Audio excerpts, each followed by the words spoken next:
अस्सलाम वालेकुम नाज़रीन, मैं हसनात चौधरी अपने प्रोग्राम राइट और रॉन्ग में आपकी खिदमत में एक दफ़ा फिर हाज़िर हो रहा हूँ।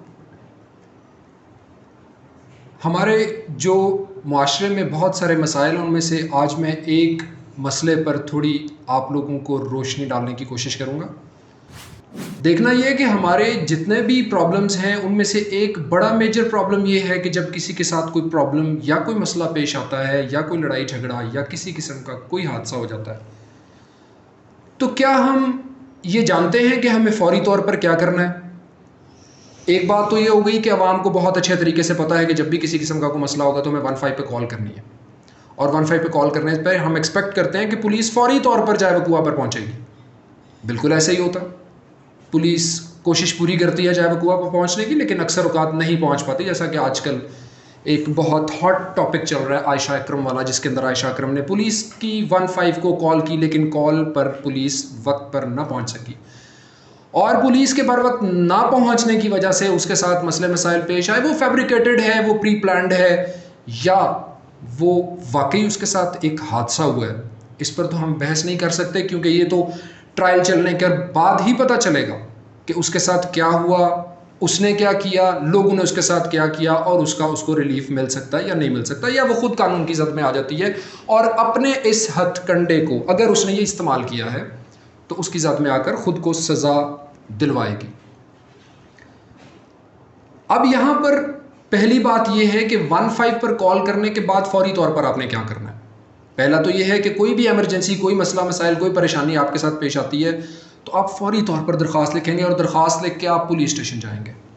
बिल्कुल, ये भी सबको पता है, लेकिन हमारी आवाम को आज के दौर में ये नहीं पता कि क्या सेक्शन 154 जो ये कहता है कि आपने फौरी तौर पर रिपोर्ट करनी है पुलिस स्टेशन में, लेकिन उस रिपोर्ट करने का बाकायदा तरीका क्या है।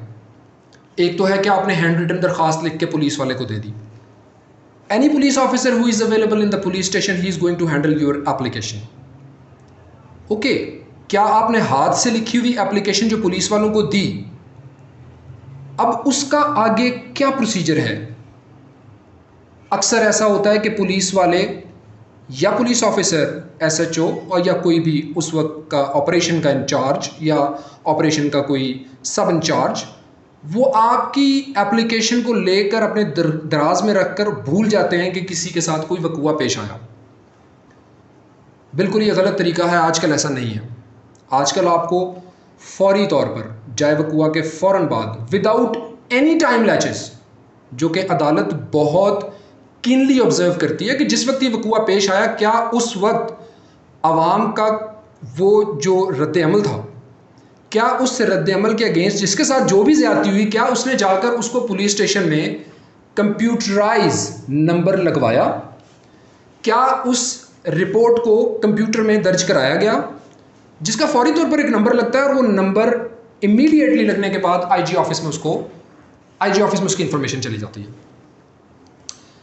अब होता यूँ है कि अगर तो आपने उसको हैंड रिटन एप्लीकेशन दे दी और उस हैंड रिटन एप्लीकेशन को उसने दराज में रख दिया, और आप 2 दिन बाद गए और पुलिस वालों ने कहा कि नहीं, अभी हमने आपको सुना नहीं, इसलिए हम आपकी FIR नहीं दे सके, तो ये गलती आपकी है। ये गलती उस पुलिस ऑफिसर की कतन तौर पर नहीं है, वो आपके साथ खेल रहा है।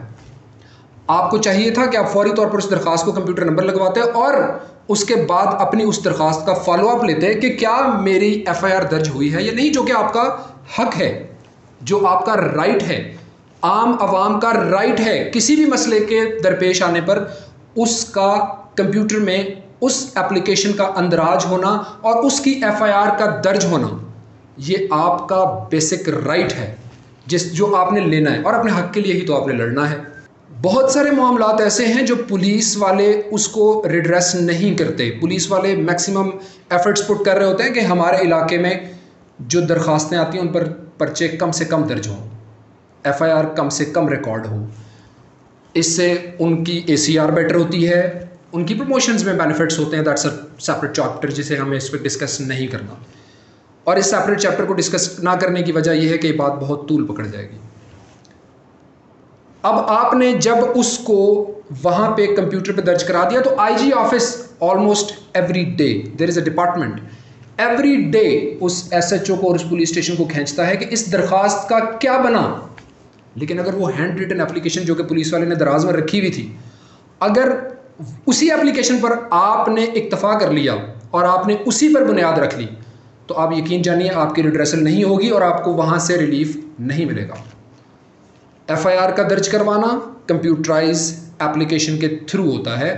अब सिस्टम अपग्रेड हो चुका है। अभी आज मेरे पास एक क्लाइंट आया, उसने कहा कि मैंने दरखास्त दी है, पुलिस वाले ने एफआईआर नहीं दी। मैंने उसे कहा कि आप मुझे अपनी दरखास्त दिखाई, उसने दरखास्त दिखाई। That was hand written application पर आज के दौर में पुलिस वाले पर्चा नहीं देते to avoid the more FIRs in their police station.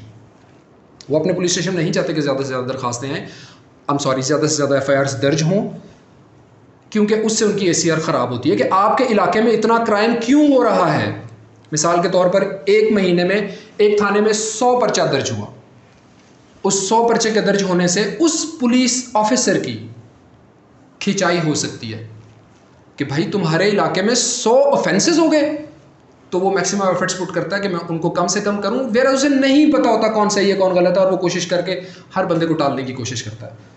लेकिन ऐसा जब कंप्यूटराइज रिकॉर्ड में आ जाएगा तो फिर वो ऐसा नहीं कर सकता।